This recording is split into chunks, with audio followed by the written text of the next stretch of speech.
میرے عزیزو، آپ یہ مت سمجھنا کہ مردوں کو کچھ پتہ نہیں چلتا۔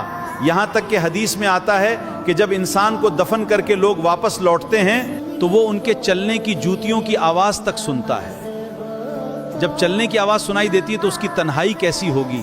جب سب لوگ اسے چھوڑ کر چلے جاتے ہیں تو وہ ایک ایسی تنگ اور تاریک کوٹھری میں جہاں وہ پہلے کبھی نہیں رہا، لیکن اب پہلی بار قبر کی تنہائی اس کا مقدر بنتی ہے۔ میرے پیارے آقا صلی اللہ علیہ وسلم نے فرمایا کہ میت کو دفنانے کے بعد کچھ دیر اس کے لیے دعا اور استغفار کرو، کیونکہ اس وقت اسے سوالات کا سامنا کرنا ہوتا ہے۔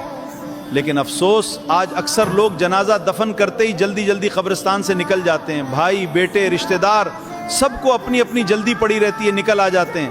اس وقت قبر کا عالم بڑا عجیب ہوتا ہے۔ میرے پیارے آقا صلی اللہ علیہ وسلم فرماتے ہیں، دغتۃ القبر حق، قبر کا جھٹکا دینا حق ہے اور ہر ایک کے ساتھ ہوگا۔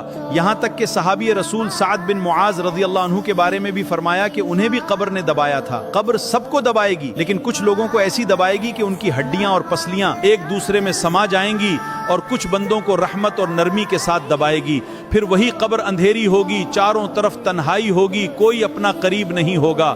کچھ خوش نصیب لوگوں کی قبر میں ایسا ہوگا کہ اچانک ایک نورانی چہرے والا نوجوان سرہانے آ کر بیٹھ جائے گا۔ مردہ حیران ہو کر کہے گا، تم کون ہو؟ سب تو مجھے چھوڑ کر چلے گئے۔ کہے گا، گھبراؤ مت، میں تمہارا ساتھی ہوں۔